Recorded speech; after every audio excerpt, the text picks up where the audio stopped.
Hey, I wanted to do a video on power. I haven't written too much about power dynamics, power issues as it relates to rules and social structures and collaboration. Obviously, that's a really important thing. My background in holacracy, was built in a lot of ways on, being able to show people how distributing authority and distributing power can create kind of real self-managing kinds of cultures and allow the organizations and the groups to become much more adaptive and more empowering and all of these things. So power is very much kind of always there, but I haven't written or talked too much explicitly about that. And I wanted to share today in this video, and then maybe a transcript or some written version below, how I think about power, because I haven't written much about it, and that's because I really like a particular theory that I find really helpful. It's from Richard Emerson. I don't know if he's a sociologist or social psychologist. Sometimes these people are economists, but and his social exchange theory of power, which is what this video is going to be about. And I really like that. It doesn't necessarily explain a lot, but it does provide, I think, a good grounding. So, whenever I'm talking about kind of power and how it works, it's usually based on some version of this. So power is, for the purposes of this is not Richard Emerson's definition, but just kind of mine, like the ability to influence others' behavior, be it through persuasion or coercion, meaning not necessarily saying that power is only equal to a bad form of power, or power is only equal to a good form of power. Power is just the ability to kind of influence people in a particular direction. Okay, so the fundamentals of power. Now, this, again, is Richard Emerson's work. A diagram here that I want to show you was presented in this book, Power for All, which I really liked, and so I just kind of put my own version of it together here. So the fundamentals of power. On one hand, we have your power. You have power over someone, i.e. they are dependent on you if they think you control access to resources that they value. And then their power, someone has power over you, i.e. you are dependent on them, if you believe they control access to resources you value. We'll break this down a little bit further, but already what I like about this theory is it defines power as a relationship, not as something that's contained within an object or individual person. It's always kind of relational.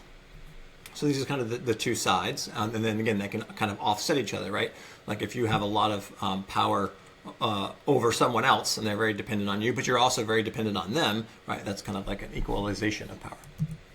Okay, but it gets, there's kind of four elements. So the resources that they value, the question is, do you have something that they want, right? And then on their side, the resources that you value, do they have something that you want?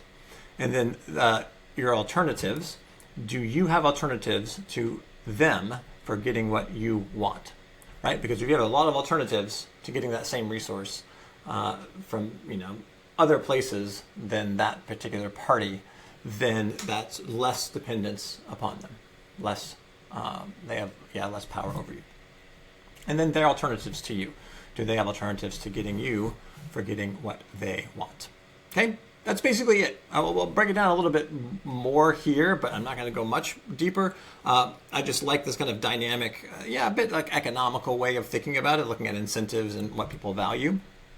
Because if you think about, like, again, this kind of circular diagram doesn't really represent it, I think, accurately. But the dynamic relationships between them, again, your power on this side is you have power over someone if they are dependent on you, right? If they believe that you control access to resources that they value, and then on their side, their power, right? Someone has power over you. You are dependent or more dependent on them. It's not just binary. If you believe they control access to resources that you value. Oh, is this the same one I just went through? Yeah. So the point was increasing power. How do you do it?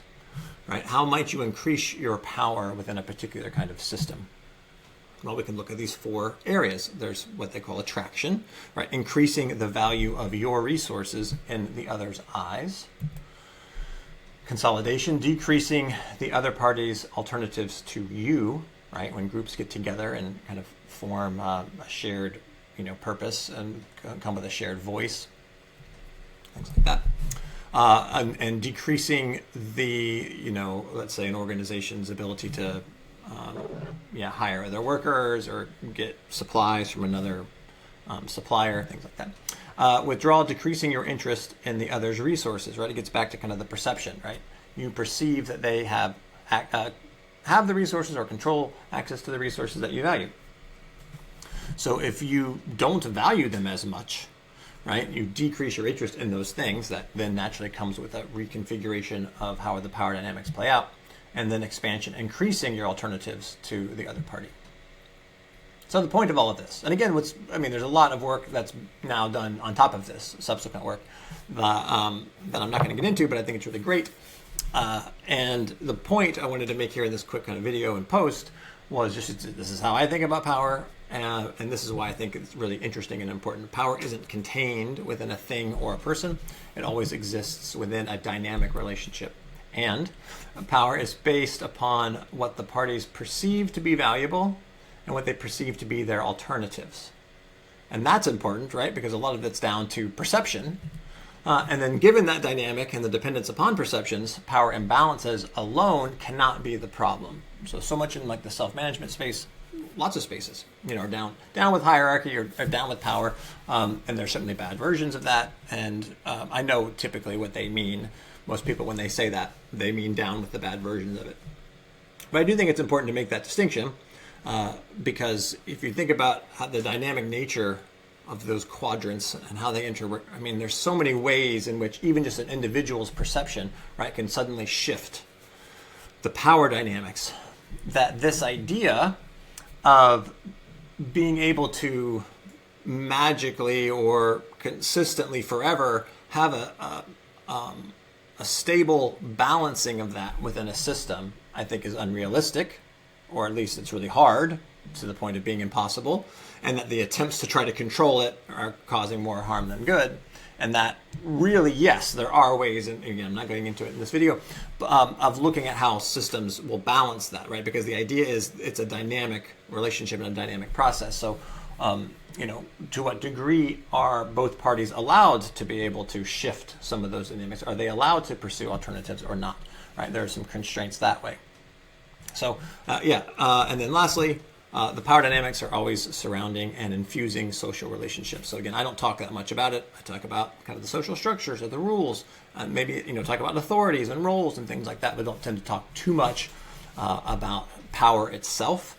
I have an older blog post I'll link in this article about the 4 types of power, and that doesn't have anything to do with these this particular model, but when it really gets down to it, I think this is, for me, kind of one of the most useful ways of thinking about kind of what power really is, and I hope you found that helpful too.